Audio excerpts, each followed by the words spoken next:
Kami dari Fakultas Ilmu Sosial dan Politik ingin membuat video wawancara seperti berikut.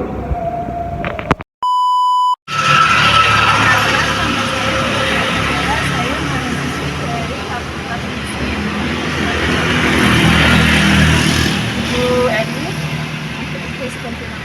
sebagai karyawan Jasbuga. Saya mau mengadakan wawancara tentang seputar karyawan tentang kesetaraan gender. Pertanyaan pertama, bagaimana saya untuk mendorong kesejahteraan gender di dalam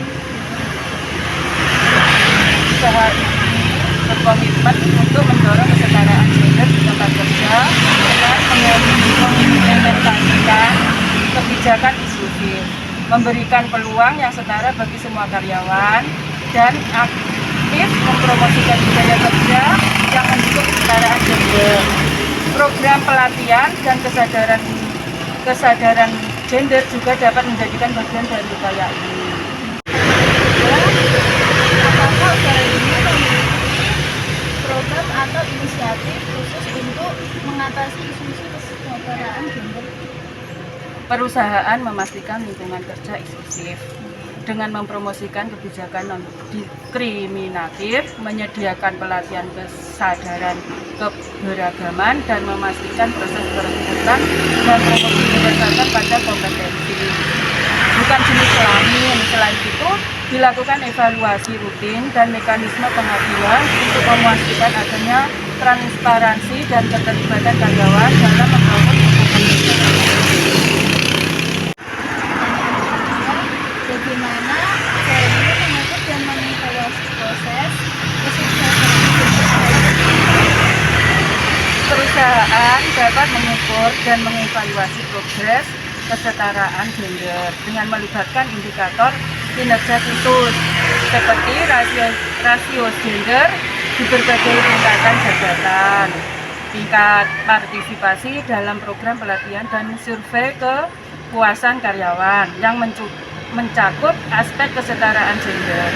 Selain itu, melakukan audit gaji, memastikan ketidakadaan kesenjangan gaji berdasarkan jenis kelamin juga menjadi langkah penting dalam menilai proses kesetaraan gender. Perkenalkan, nama saya Dinda Jani Sabina, dengan Mbak siapa? Siti Komaria. Baik, Mbak Siti Komaria, sebelumnya saya mau menanyakan tentang bagaimana Anda melihat peran gender dalam masyarakat kita saat ini. Peran gender dalam masyarakat kita saat ini dapat dilihat dari perspektif yang beragam. Meskipun ada progres dalam menghapus stereotip gender dan mempromosikan kesetaraan, masih ada diskriminasi yang terjadi dalam bentuk pembatasan peran dan harapan yang tidak adil terhadap individu berdasarkan jenis kelamin mereka. Dalam era saat ini, penting untuk terus mempromosikan inklusi, kesetaraan, dan penghapusan ketidakadilan gender untuk menciptakan masyarakat yang adil dan Pertanyaan selanjutnya, apakah Anda melihat adanya perbedaan perlakuan terhadap pria dan wanita di tempat kerja atau di sektor pendidikan? Ya, ada perbedaan perlakuan terhadap pria dan wanita dalam sektor pekerjaan dan pendidikan.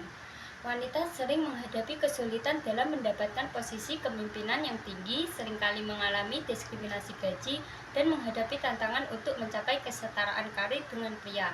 Di sektor pendidikan, wanita juga cenderung kurang diwakili dalam posisi kepemimpinan, terutama di tingkatan yang lebih tinggi. Meskipun ada kemajuan dalam mencapai kesetaraan gender, kita masih memiliki jalan yang panjang untuk mencapai kesetaraan di tempat kerja dan di sektor pendidikan. Pertanyaan terakhir, apakah ada perubahan dalam pandangan masyarakat terhadap peran tradisional pria dan wanita dalam keluarga? Tentu, pandangan masyarakat terhadap peran tradisional pria dan wanita dalam keluarga telah mengalami perubahan seiring berjalannya waktu. Banyak orang sekarang cenderung mendukung kesetaraan gender dan memandang peran keluarga lebih fleksibel. Perkenalkan, nama saya Nazarul Garyanto dari kelas Fisip B semester 1. Masnya? Indra Januar. Masnya kesibukannya kuliah atau kerja? Kerja. Mas, saya mau tanya tentang kesetaraan gender di masyarakat atau di lingkungan kerja dan lain-lain. Pertanyaannya, bagaimana perusahaan memastikan adanya kesetaraan gender tidak hanya untuk perempuan tetapi juga untuk laki-laki di lingkungan kerja? Saya rasa semua perusahaan sudah menerapkan kesetaraan gender secara adil, mengingat bagaimanapun setiap perusahaan itu selalu menginginkan SDM yang bagus. Jadi nggak memandang gender, wanita ataupun laki-laki, setiap orang itu punya skillnya masing-masing. Jadi siapapun yang layak untuk menjabat di bidang tertentu atau di bagian tertentu, ya itu yang layak, nggak memandang perempuan ataupun laki-laki. Jadi yang dinilai adalah kemampuannya, bukan gendernya. Lanjut ke pertanyaan kedua, Mas ya. Oke. Apakah ada pelatihan atau sumber daya yang disediakan untuk membantu laki-laki memahami peran mereka dalam mendorong kesetaraan gender? Saya rasa mulai hal terkecil ya, untuk biar lebih aware gitu dalam kesetaraan gender. Laki-laki harus sedikit banyak belajar tentang feminisme, ya biar tahu kalau antara laki-laki dan perempuan itu dalam kehidupan bersosial itu harus balance, harus saling mengisi. Begitupun di perusahaan. Dengan belajar feminisme mungkin mereka akan tahu hak-hak perempuan yang harus dipenuhi. Ya seperti itu saya rasa. Lanjut pertanyaan yang terakhir, Mas ya. Ya.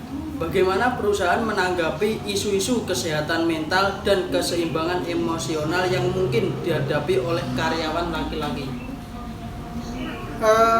Saya rasa itu tugas HRD ya. Saya rasa HRD memang harus merangkul semua karyawan, tak terkecuali laki-laki.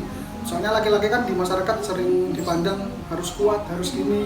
Padahal ada metode untuk peluapan emosi biar nggak stres. Misalnya kayak di agensi kreatif gitu, kayak karyawan di sana lebih dibebaskan untuk berekspresi ataupun nggak dibatasi seragam tertentu. Ya biar kalau nggak dibatasi kreativitasnya semakin tinggi, atas kerjanya cuma semakin dikit. Saya rasa semua perusahaan harus menerapkan itu biar tingkat stres karyawan laki-laki itu bisa dihandle dengan baik. Jadi itu peran HRD. Gitu, Mas ya. Untuk sekian, terima kasih Mas ya pertanyaannya dan sudah dijawab dengan semaksimal mungkin. Ya. Ya,